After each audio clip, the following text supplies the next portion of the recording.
I am a mystery blogger. I awoke, as I had so many times before, in a hedge. I was immobile.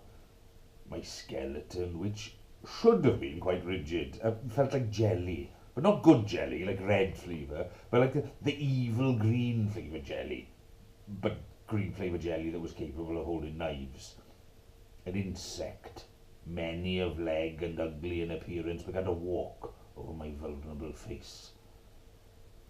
My gelatin skeleton refused to move as he wandered up and down my features, taking a particular interest in my nostril. I felt like David Blaine appearing on breakfast television, being interviewed by one of the lesser presenters that takes over when Philip Schofield is away, Eamon Holmes. And whilst I wished to appear cool and mysterious, like David Blaine, I looked like a twat. I tried to remember the previous night's activities in order to determine how I was immobilised and placed in this hedge. I recall I had been leaving a local hostelry where I had had just a couple of medicinal buckfasts in order to fend off the encroaching storm. Upon leaving, I was set upon by an aggressive flaw.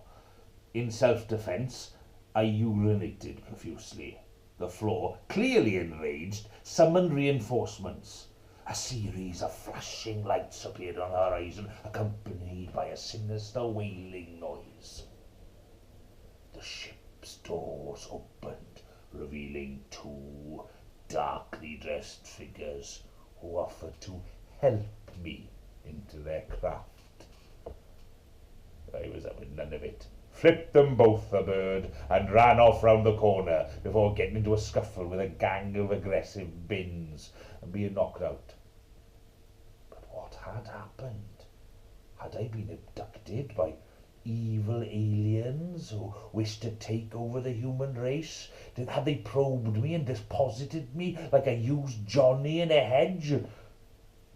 Or was it something to do with a jug full of peach schnapps and blue caracas that I had partaken in?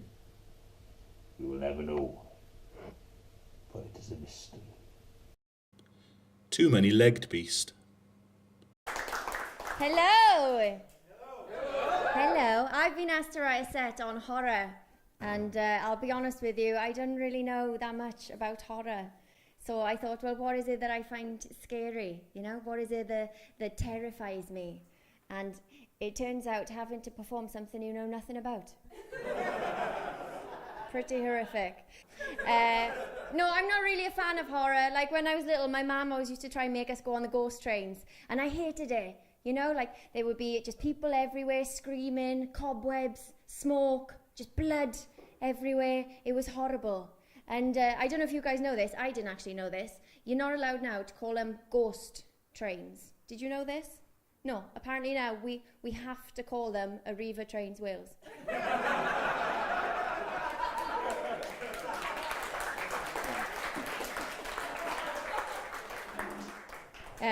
No, I'm the type of person, I've never seen a dead body. And I thought I did once. I thought I was watching a snuff movie. But it turned out just to be Cheryl Cole's cheekbones on the X Factor. But no, the closest I think I've ever been to a dead body is listening to my neighbours through the wall having sex like they were murdering each other. Do we all know those kinds of people? Yeah. Turns out he did actually murder his wife. No, that was when I lived in London, and I loved the people up there. They were brilliant. Like when I first moved up, my neighbour, Mo, fantastic bloke, he popped round and introduced himself. And he said to me, "Miss Roberts, I'd like to welcome you to London." I said, "Oh, what part of Wales are you from?"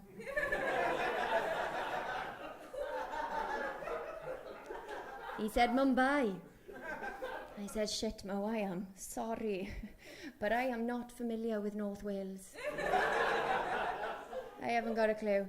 But no, London, it could be pretty scary. And I remember this one night, I was walking home by myself. I just left the nightclub. And I actually got followed down the street by this figure in black.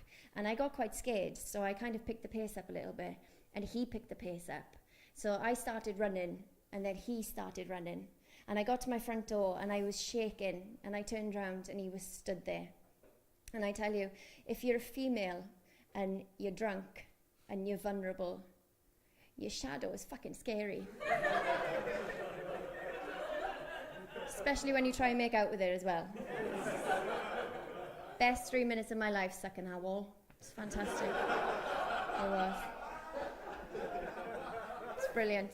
But no, when I was in London, I actually had a job as a nanny, and I didn't really know what to do as a nanny, but I thought, well, it can't be that hard. You know, I'll just do what my nan used to do with us.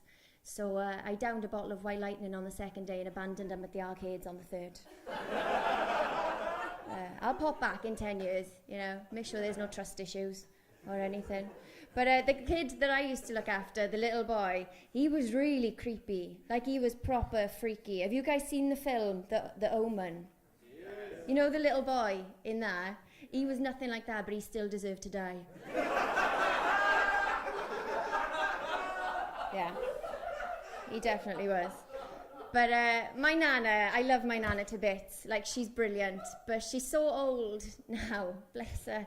She's so old. Last year, she fucking died. It was horrific for everyone, it was.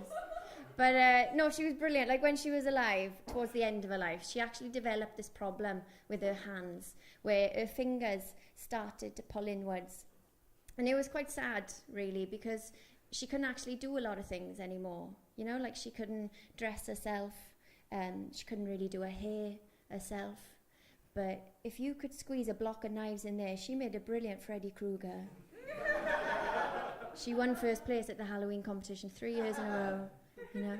And even after she died, you know, and the rigor mortis set in, we carried on wheeling her around. Mainly to scare the kids. But most importantly, because if you took her shopping with you, you could get about 6-7 bags.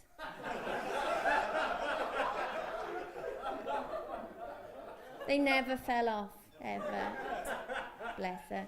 I'll give you guys a tip. I don't know if any of you have got kids, but if you have, and at Halloween, if they use the vampire's blood, just make sure they can wash properly as well.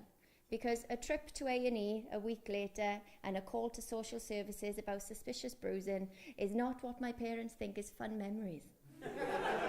No. Like I said earlier, I'm not really a fan of horror, and I've not actually seen that many horror films. I've only ever seen I Know What You Did Last Summer and I Still Know What You Did Last Summer. And I'll be honest, I'm glad someone remembers what I did, because I just remember tequila, a car, and then a haze. So it's nice to watch it back. But I've heard of a couple of horror films, and I've tried to guess what they're about. So you've got The Shining, blatantly a film about cleaning products. Killer ones, obviously. You've got The Exorcist, I'm guessing a film about exercise. Probably directed by none other than the legend, Mr. Motivator, who I imagine kills you through dehydration, continual exercise, and extremely tight lycra. And then you've got the film The Blair Witch Project, which I actually believe is a Welsh language film about a project where a group of witches go into the forest to play hide and seek, prompting them to ask the question, Blair Witch. Thank you. Yeah. Their question is soon answered when she kills them. But nothing is more horrific to me than the very first time that I did a stand-up gig. I was so nervous that when they called my name, I actually clapped myself up onto the stage. And this guy in the front row, he leaned over to his friend and he said, tit. And I heard him. So I said, excuse me, did you just say tit? He said, yeah. I said, why? I said, is it because your mother used to shout at you when you were a child and you've grown up into this angry, aggressive young man who enjoys belittling very attractive females? He said, no, your top's falling down. I can see your tit. And I'm going to leave you all with a horrific image of my tit hanging out on stage. Thank you very much. Bye-bye. Big-toothed kebab man. My name is Simon Philbin, and I am a mystery blogger.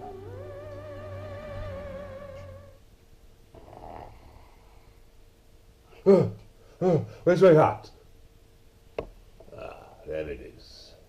Mystery solved. Mystery